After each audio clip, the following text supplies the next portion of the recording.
Hello and welcome to Business Insider with Mario Toneguzzi on YYC Business. Joining me today is Michael Holden, Vice President Policy and Chief Economist with the Business Council of Alberta. Thanks for joining us today, Mike. Thank you.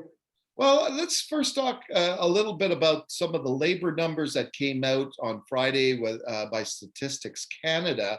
In the Calgary region, employment was up by 200 people, very minuscule amount, but still a positive growth there. The unemployment rate fell by 7 percentage points, or 0.7 percentage points to 9.3%. Alberta, though, saw a loss in jobs, 12,600, in the month, and the month of April, that is, and its unemployment rate fell by 0.1% to 9%. Give me some context on those numbers and what they're telling you of what's happening in the province and in Calgary. Sure. Well, maybe I'll start with the province. And so what we saw there, the loss of 12,000 jobs, it's not a huge number. And so it reflects a couple of things. And one is that they, in early mid-April, we had another round of business closure of lockdowns and a tightening of the rules.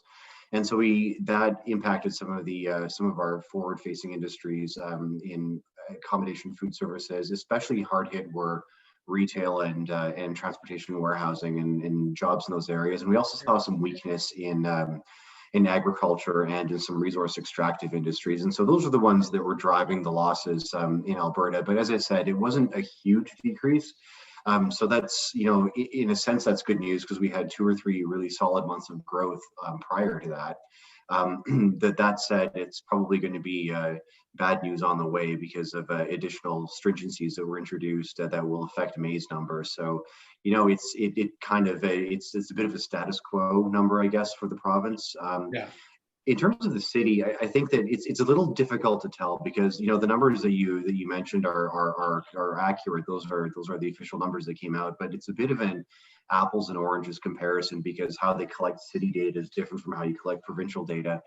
And so because of that, it's probable that the number of jobs in Calgary actually did go down, but they calculated as a 3-month moving average. So if you had like a bunch of increases prior to that, then a decrease would still count as going up, which sounds confusing, but it's kind of how it is. So it's more of a stagnant status quo number, I would say, in Calgary than it is an outright increase. But it's, again, that kind of reflects this holding pattern, a little bit of a dip in the province because of the conditions I mentioned.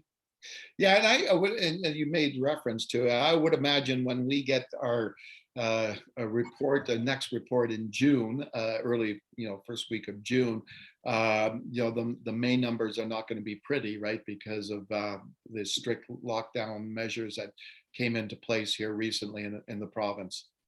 Yeah, I think that's exactly right. And so we're going to see, again, it tends to be these specific hard hit industries that I keep talking about as accommodation, food services, your bars and restaurants. It's going to be those jobs, and it tends to be part-time positions that get lost. And in fact, that's one of the little bits of silver lining. There are 2 interesting things to me that came out of this jobs report for April. The first one is sort of a silver lining good news, and the other one is a very bad news. And if I go good news first, the good news is that there was strong growth in full-time jobs across the province. We had like 38,000 full-time 26,000 full-time jobs that were created, and that was more than offset by 38,000 part-time job losses. And so where those part-time job losses are is not really a mystery, but the gains are solid. And all else being equal, a full-time job is better than a part-time job. And so the fact that we saw some strong growth in that is the silver lining. Yeah. And and so on the negative side, like the really big red flag for me in this jobs report is something we've been tracking for a few months now, and that's the rate of long-term unemployment across Alberta. And so that shot up to 3%, which is far higher than it's ever been. Last month was 2.2%, and I was concerned about that. And so it's a number that's skyrocketing. It's more than twice the national average. Wow. And it's a big concern. It's part of this is the impact of oil and gas and COVID starting to filter through, but its impact is far more severe here than it is elsewhere. So can you explain for me, Mike, what is long-term unemployment? What is that defined Sure. as? Yeah, so if you're long-term unemployed, it means you've been actively looking for work and unable to find a job for 12 months or more. Mm. And so that's it's that those numbers tend to go up and down with often in concert with how the economy is doing and how the oil and gas sector in particular is doing. And so historically, Alberta has always been well below the national average, like we are with most indicators in the labor market. And that started to change after the last oil price crash. Then it never really fully recovered. And then now, since a year since COVID, it started to explode again. And so part Wow. of this is going to be, yeah, part of it's COVID effects, but it's not completely because we are seeing this increase in other parts of the country, but not to this degree. So maybe if you can talk a little bit about unemployment numbers. Obviously, fairly positive in the sense that they went down, but when they're hovering at 9%, give me some context there of how bad 9% is, traditionally, and what would be say a solid and reasonable number for the unemployment rate. Well, what's solid and reasonable now is a bit of a different story than if you'd asked me that question 10 years ago. Yeah, 10 years ago, we were looking at unemployment somewhere in the range of 4%, between 3.5 and 4.5, depending on the year.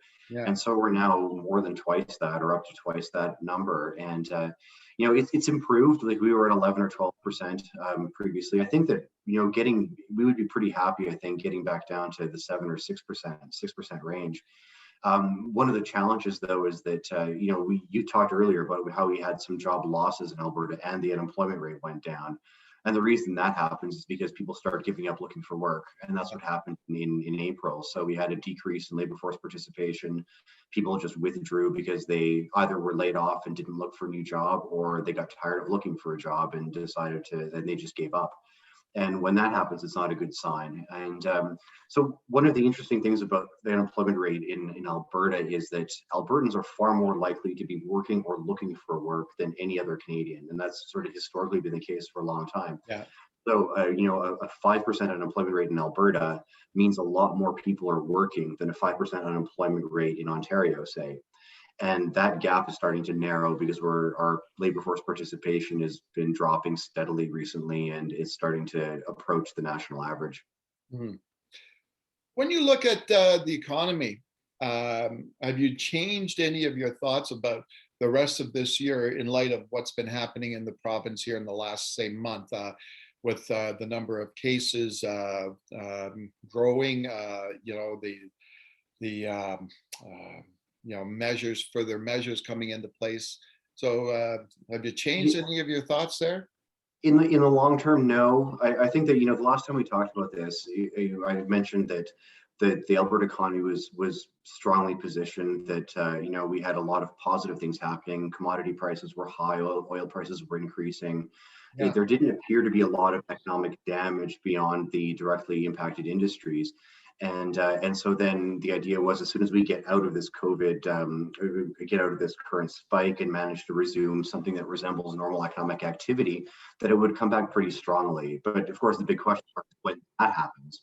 And so we haven't, this spike in cases is casting a bit of a shadow on that outlook for sure. But I think it doesn't change the fundamental equation at the end of the day, but it might change the time frame a little bit. And so we'd have a bit more of a dip before the recovery and a bit longer of a dip before the recovery. But I think that it's not going to affect how we emerge out of it. It'll just be a matter of timing. Even on the local level, when you look at it, and you know, yesterday was 2 months to the date for the supposed start of the Calgary Stampede, right? And we all know that how much of an economic impact the Calgary Stampede has on the city. Yet we're sitting here today with really no definitive answer from anybody on what's going to happen with the Stampede this year, right? Yeah, I mean, it's hard to get a definitive answer on just about anything with how this is going. I mean, the cases continue to increase, and vaccinations are exploding as well. And so there's those two things. The vaccinations haven't yet managed to catch up to the curve, and so it creates a lot of uncertainty. Like, I'm sure there's tons of people, myself included, who would love to have a Stampede this year. and still hope against the odds that it might happen. But it's not looking great right now, just because we're not. The cases are far higher in Alberta than they are anywhere else in North America right now, and that's not a great position to be in 2 months before that kicks in. Yeah, you bet. All right, Michael, thanks very much again for joining us today. No problem. Thank you. Okay, great. That was Michael Holden, who is Vice President of Policy and Chief Economist with the Business Council of Alberta. This has been Business Insider with Mario Toneguzzi on YYC Business. Thanks for joining us today.